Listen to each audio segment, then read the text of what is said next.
Surabaya kebetulan membantu mereka melakukan testing. Kasusnya banyak sekali Surabaya itu. Ibu tahu apa kata dokter ini?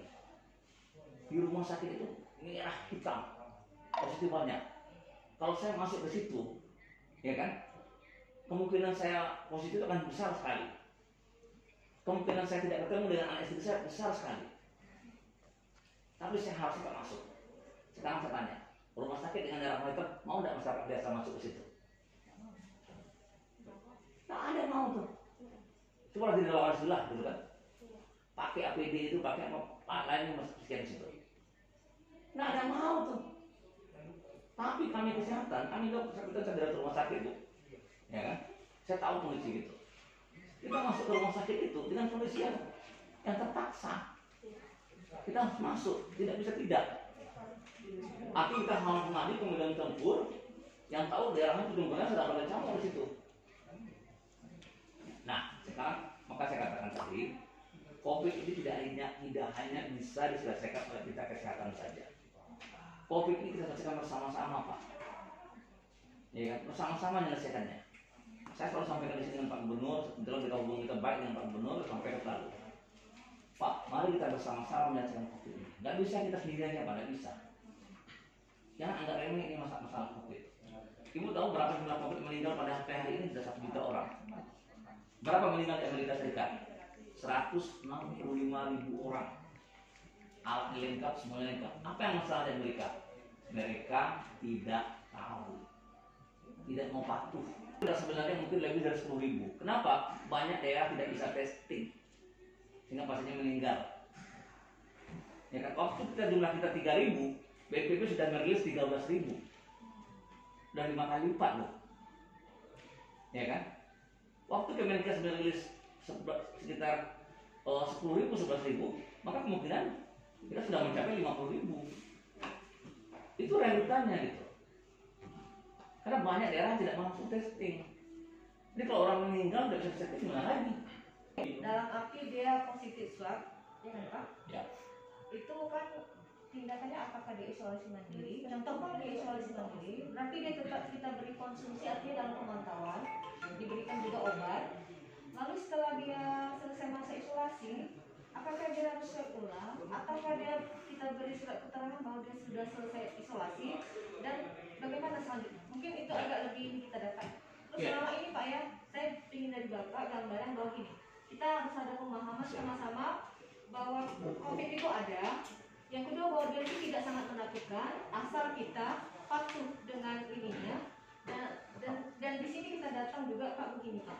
Karena tadi kita tuh terlalu lama hasil yang kita dapat dari provinsi, ya kan Pak? Padahal selama menunggu hasil itu kan kita jadinya bakal bisa kemana-mana kan Pak? Nah, itu kan sangat berbahaya. Jadi di sini kami pun datang, yang kami dengar kan ada mandiri untuk kemari. Bapak sudah jelaskan tadi kurang lebih sekitar 100.000 saja kan Pak? Untuk biasa. Untuk biasa.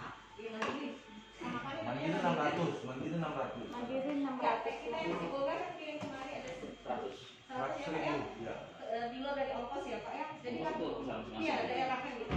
Jadi kami kepingin yang seperti itu biar nanti si Bolga itu tidak harus tunggu-tunggu juga ke provinsi supaya kita lebih cepat untuk menekan ini ya Pak pemaparannya. Jadi saya tadi kepingin lebih jelas tentang cara isolasi untuk OTG karena lebih banyak OTG. Jadi orang yang OTG ini merasa dia tidak berbahaya buat orang lain.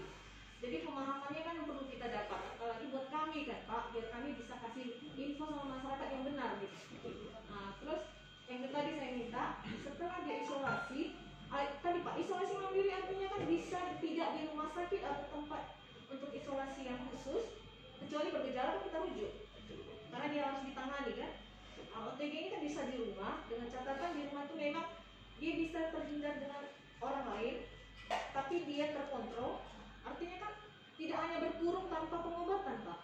Dia tetap konsumsi obat yang untuk mengapakan virusnya. Lalu setelah diisolasi tadi itu yang saya ingin tahu dari Bapak, apakah swab lagi atau dianggap dia selesai? Memang di OTG, kelihatan sehat atau bagaimana Pak? Oke, begini Bu, itu masalahnya udah lama Bu. Di Kemenkes juga berkacau juga tuh. Iya, Jadi maka saya bilang tadi, gitu. Permenkes mengenai penanganan COVID edisi revisi kelima kita nggak pakai bahasanya. Kemarin saya diskusi juga dengan Gubernur Sulawesi Selatan, Gubernur DKI, ya kita nggak pakai itu. Dengan teman-teman dari para peneliti COVID nggak menggunakan itu salah. Iya. Itu buku pedoman yang tidak menyerah dengan COVID. Jadi gini ya, orang tanpa gejala, orang dengan gejala ringan jangan dimasukkan ke rumah sakit sepanjang tidak ada komorbid atau komorbidnya terkendali. Kalau komorbidnya ada, diabetesnya ada, hipertensinya ada, baru kita masukkan ke rumah sakit. Kita siapkan rumah sakit dua kategori, Bu. Rumah sakit untuk merawat pasien-pasien ringan komorbid dengan sedang, dan rumah sakit yang khusus merawat pasien-pasien berat. Itu yang dengan ada komorbid. Yang pasien berat itu udah ada pneumonia, udah gejalanya udah nampak jelas. Tapi kalau kondisi ringan dengan komorbid, itu rumah sakit sedang aja, rumah sakit ringan aja. Rumah sakit ringan dengan komorbid, rumah sakit sedang. Nah, itu dua rumah sakit. Kemudian tempat isolasi. Tempat isolasi hanya berisi pasien-pasien dengan COVID ringan saja atau tanpa gejala, tanpa komorbid yang berat. Tapi tidak bisa di rumah, Pak. Nah, itu loh, ya kan? Itu berikutnya. Kemudian bolehkah isolasi mandiri di rumah? Jawabannya boleh, asal syarat ketentuannya terpenuhi. Pertama, ada petugas kesehatan yang mendampingi.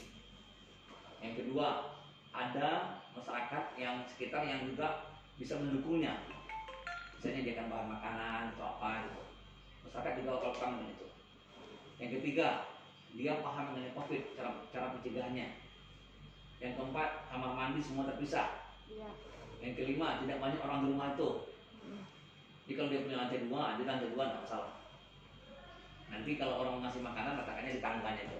Kalau dalam masa isolasi dia masih pergi ke pesta, ke kumpulan, gimana? Masalahnya makanya Pak, saya katakan kalau misalnya masa isolasi dia pergi ke pesta, di isolasi dia udah positif atau belum nih? Belum.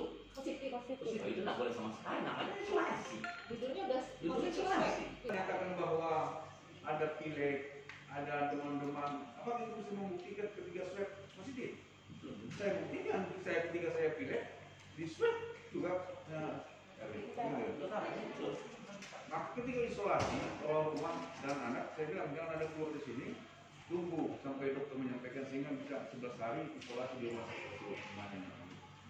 Akan tetapi Pak Dokter, kami berkeinginan Sibolga ini kan dia 3 hari. 3 hari hasil lab bisa diketahui. Harapan kita, kalau 1 hari perjalanan minimal bantu kami untuk bisa 2 hari paling lama. Bisa? Artinya apa? Di sini Pak, di sini gini. Di sini hasil itu Bapak terima itu biar kita usahakan selalu dalam posisi 24 sampai 48 jam. 24 jam. Dari mulai terima. Mulai terima 24 jam. 24 sampai 48 jam. Jadi sehari 2 hari ketua. Sehari 2 hari. Satu hari ya, masih 1 hari ke sini, bukan setengah hari ya. Contoh gini, Perjalanan 1 hari. ada sampel yang masuk dari Sibolga tadi jam berapa masuk sama? Jam 2 siang tadi kemarin ya. Sampai sini jam kemarin. Bang udah Ada bisa. sampel masuk jam 2 dari Sibolga. Itu tadi subuh hasilnya sudah selesai. Subuh. Ya, sudah selesai. Hari ini sudah saya kirim suratnya. Oke. Nah, Berarti dia tetap 2 hari informasi. Artinya apa? Ketika Bang menyelamatkan Sibolga, Nias juga selamat. ya. Ya kan? Karena penduduk yang datang ke Sibolga itu mau berangkat ke Nias, ketika dia positif, dia akan berada di kota Sibolga. Sibolga akan tetap menjadi kota hitam. Kapan kami Bang, waktunya untuk Sibolga ini khusus, mana kira yang paling lama 2 hari, sehingga Masa masa paling lama tuh, Pak. yang paling lama. Nah, dia Itu dari mulai sampai sampai lah. Diterima di sini. Jadi Sampai. kemarin di Sibolga sini berapa jam? 12 jam. 12 jam. 12 jam Bang. 12 jam bisa ya, pakai travel bisa. Nah, berarti nanti kami tugas kami sana kami rapatkan supaya juga bisa dilanjutkan. Ya, kalau begitu, Macam mana? di antar sampelnya pakai mobil travel berangkat pagi, Pagi, sore, sampai sudah pagi. sampai di sini. Ya. Malam suratnya insya Allah bisa kita siapkan. Oke. Enggak, Pak. Dalam perjalanan kan travel kan masih ada pekerjaan pas tuh. Masuknya di sini jam-jam 2, jam 1 gitu. Agak subuh dulu. Iya. Ya, Pak. Kalau jam 2 masuk Pak, jam 2 itu masuk sampelnya. Pagi sampai ini ya? Jam 10. Jam 10 10 pagi. ya, jam 10 sampel masuk biasanya. Malam Kita udah langsung keluar. proses. Malam itu jam 3 subuh hasil udah keluar tuh. Suratnya saya kirim paginya. Iya, tetap harus paginya Pak. Iya. Dan saya pernah cek ke travel Pak, mereka memang jam 1 jam 2 biasanya nyampe apanya. Heeh. Berarti 2 hari lah ya. 2 hari ke Dua hari, depan. ya. Tapi Oke. kan gini Pak, kan seperti inilah kemarin kan sampai lah semalam. Lalu diperiksa jam 2 siang kemarin sampai kan. Harusnya diperiksa sampai harusnya jam 2 malam sudah selesai ya Pak hasilnya kan. Sebelum Bapak kirim secara tertulis, bisa nggak difoto? Boleh, Dikirimkan bisa. dulu ke sana. Bisa. Jadi untuk 1 hari itu kan bisa makan waktu Bisa, juga. bisa, boleh. Rumah gitu. Biasa saya juga gitu tuh. Jadi memang sampai pagi lah ya. Biasanya kita kirim, ya, oke. Email. Ya, kita foto aja, Ya. foto ya. Oke. Oke, tidak ada masalah. Kenapa akan menyelamatkan orang yang berangkat nanti? Berangkat ke Kepulauan Nias. Ya, Dengan- boleh, boleh. Nah, kemudian ada di Kepulauan Nias, udah bagus. Nanti kami dari bisa 2 hari paling tidak juga meminta bantuan gubernur supaya bisa hasil kami bisa ke Sibolga. Jadi kami rasa juga kawan-kawan yang kurang yakin dengan virus ini, kita berharap juga mampu meyakinkan hadirin hari ini. Kalau seandainya Bang Sony bukan menasihati bukan, tapi tugas kita adalah membantu agar pencegahan dan pengendalian COVID ini bisa dilaksanakan dengan Paling baik. tidak jangan memprovokasi. Ya, dan jangan juga mendoakan kita kena COVID. Ya, Nah, itu tidak- berdoa. tidak-